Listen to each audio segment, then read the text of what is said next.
Good morning students. आज का हमारा टॉपिक है नूरजहां।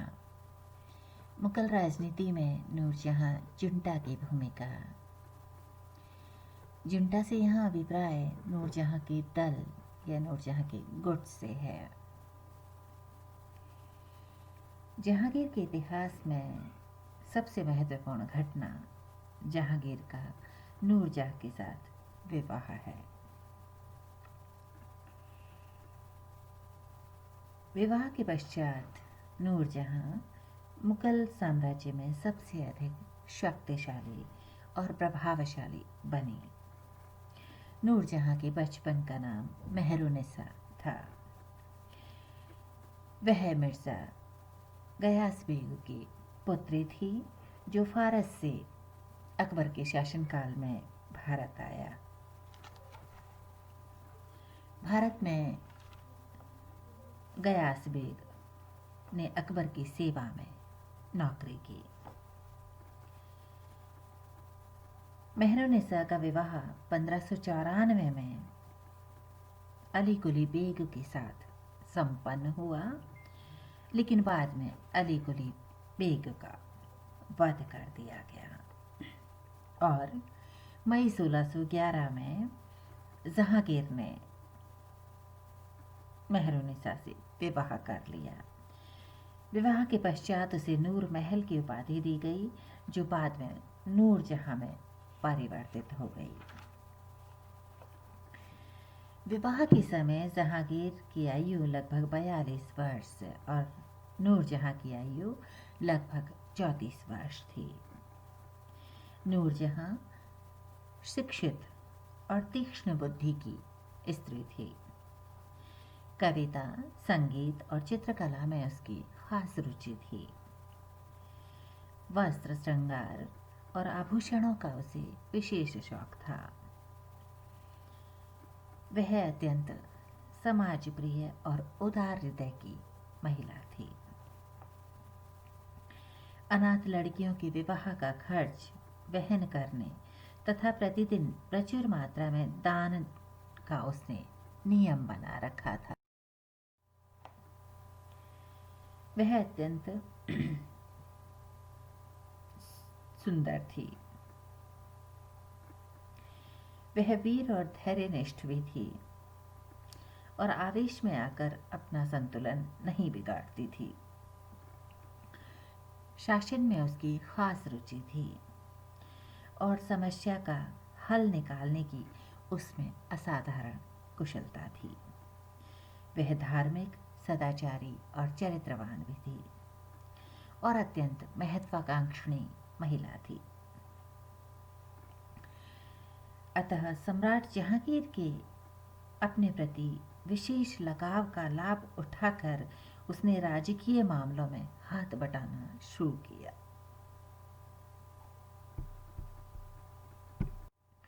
और धीरे धीरे शासन की समस्त सत्ता अपने हाथ में लेने का प्रयत्न किया।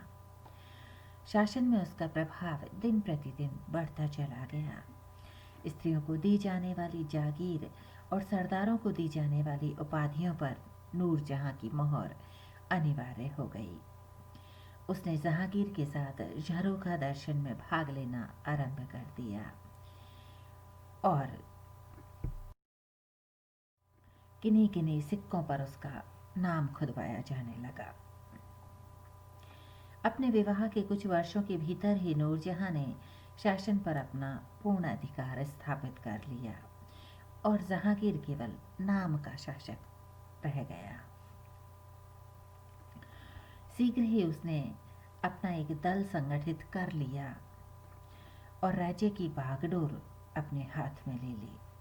इस दल का नाम नूरजहां जुंटा या नूरजहां गुट था।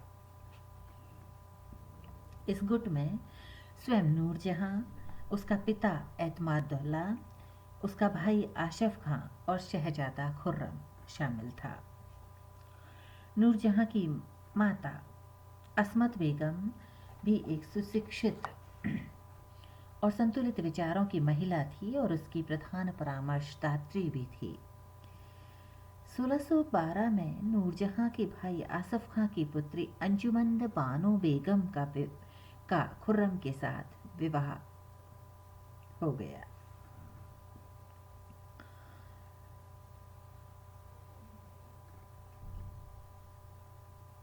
डॉक्टर बेनी प्रसाद कहते हैं कि यह नूरजहां इत्मतुल्लाह और आसफ खां की युवराज खुर्रम के साथ संधि का प्रतीक था। अगले 10 वर्षों में इन 4 परम योग्य व्यक्तियों की मंडली ने साम्राज्य पर शासन किया, जिसको नूरजहां का शासन कहा जाता है। यह शासन वास्तव में इन 4 व्यक्तियों का ही शासन था। अगर हम नूरजहां के प्रभुत्व की बात करें तो नूरजहां के प्रभुत्व को 2 भागों में बांटा गया है, या हम बांट सकते हैं। पहला 1611 से 1622 तक। इस समय उसके माता पिता जीवित थे, जिसके कारण उसकी महत्वाकांक्षा पर बड़ी रोक लगी हुई थी, और खुर्रम और नूरजहां एक थे। दूसरा 1622 से 1627 तक। इस अरसे में उसके माता पिता की मृत्यु हो गई और नूरजहां की महत्वाकांक्षाओं को सीमित रखने वाला, उनको सीमित करने वाला कोई नहीं रहा। और अब इस दौर में जहांगीर प्राय बीमार रहता था, जिस कारण नूरजहां को शासन में बहुत हद तक स्वतंत्रता मिल गई थी। नूरजहां प्रभाव युग के प्रथम भाग में नूरजहां अपने गुट की अधिष्ठात्री और राजतंत्र की एकमात्र स्वामिनी बनी रही। उसका अपने पति पर पूरा प्रभाव था और वह बादशाह बेगम अथवा पट्ट महिषी बन गई। शासन की सत्ता अपने हाथ में ले लेने के बाद उन व्यक्तियों को नूरजहां ने निकाल कर बाहर कर दिया जो इस दल के प्रभाव और सत्ता के विरोधी थे। इनमें महाबत खां का नाम उल्लेखनीय है, जिसने अपने पराक्रमपूर्ण कार्यों के बल पर अली उल उमरा की प्रतिष्ठा प्राप्त की थी और उसे काबुल भेज दिया गया, क्योंकि उसने नूरजहां के आदमियों और उसके कृपा पात्रों का घोर विरोध किया था।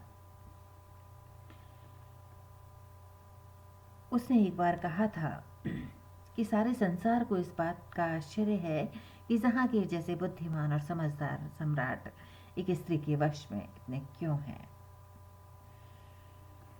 दूसरी तरफ नूरजहां ने अपने पिता, भाई और अन्य कृपा पात्रों को साम्राज्य के गौरवशाली पदों पर प्रतिष्ठित करा दिया। यद्यपि नूरजहां के पिता एक योग्य व्यक्ति थे और इनका भाई आसफ खां असाधारण क्षमता का अर्थशास्त्री और नीतिज्ञ था, परंतु नूरजहां का अवलंब पाकर उनकी प्रतिष्ठा में और भी अधिक वृद्धि हो गई।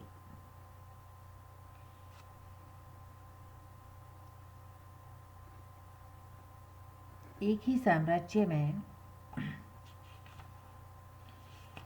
नूरजहां और खुर्रम 2 शक्तिशाली व्यक्तियों का आविर्भाव हुआ।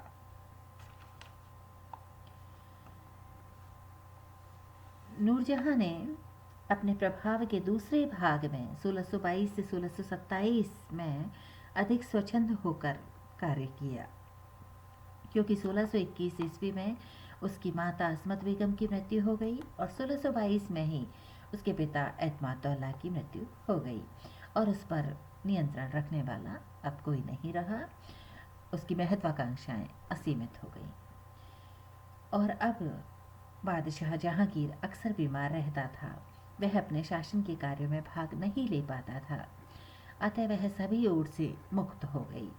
ऐसी स्थिति में नूरजहां ने अपनी पुत्री लाडली बेगम का विवाह शहरयार के साथ कर दिया और उसे गद्दी पर बिठाने की वो योजना बनाने लगी। अब उसने खुर्रम की शक्ति को नष्ट करने का भी प्रयास किया, तो खुर्रम ने विद्रोह कर दिया। अब नूरजहां की नीति ने साम्राज्य में गृह कलह के बीज बो दिए। नूरजहां ने खुर्रम जो आगे चलकर शाहजहां बना, खुर्रम को दबाने के लिए महाबत खां को अपने पक्ष में कर लिया और शहजादा परवेज के साथ उसे खुर्रम के विद्रोह को दबाने का उत्तरदायित्व सौंप दिया। उन दोनों ने खुर्रम को जगह जगह स्थान स्थान पर हराया और उसकी कीर्ति को धूल में मिला दिया। इस प्रकार खुर्रम के विद्रोह का पूर्ण रूप से दमन करा दिया, लेकिन इससे महाबत और परवेज की शक्ति अब अधिक बढ़ गई। अब नूरजहां ने महाबत की शक्ति को तोड़ने के लिए और उसके अपमानित करने का उसने निश्चय किया। महाबत को विद्रोह का झंडा महाबत के विद्रोह का झंडा खड़ा कर सम्राट जहांगीर को बंदी बना लेने के लिए विवश होना पड़ा। महाबत खां ने विद्रोह कर दिया और वो जहांगीर को बंदी बनाने के लिए विवश हो गया, क्योंकि उसे लगा कि यदि बेगम नूरजहां को मनमानी करने दी गई तो उसे सकुटुंब मरना पड़ेगा। यद्यपि यह विद्रोह बाद में नूरजहां की योग्यता के कारण असफल हो गया, लेकिन इससे सम्राट जहांगीर को दुख और असम्मान उठाना पड़ा और उसने महाबत खां जैसे वफादार और योग्य सेनापति को खो दिया। इस प्रकार नूरजहां की राजनीति में खुले हस्तक्षेप ने जहांगीर के अंतिम समय में 2 विद्रोहों को जन्म दिया, जिन्होंने साम्राज्य की शक्ति और सम्मान को भारी क्षति पहुंचाई। खुर्रम के विद्रोह के बारे में डॉक्टर R.S. शर्मा लिखते हैं कि 3 वर्ष के रक्तपात, धन और जन की हानि के बाद यह निष्फल विद्रोह समाप्त हो गया, जिससे साम्राज्य को परेशानियां बढ़ने और उसे दुर्बल करने के अतिरिक्त लाभ किसी को न हुआ।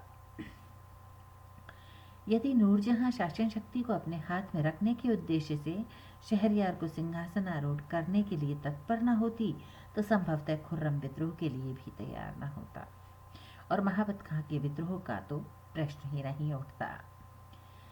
इस प्रकार नूरजहां का राजनीति में हस्तक्षेप मुगल साम्राज्य के लिए एक प्रकार से हानिकारक साबित हुआ। नूरजहां के कारण ही मुगल राजनीति में ग्रह कलह की स्थिति उत्पन्न हो गई।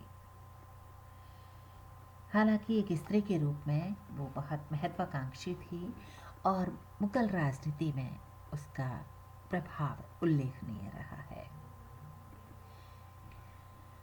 तो आज की इस वीडियो में इतना ही। अगले वीडियो में फिर मिलेंगे। धन्यवाद।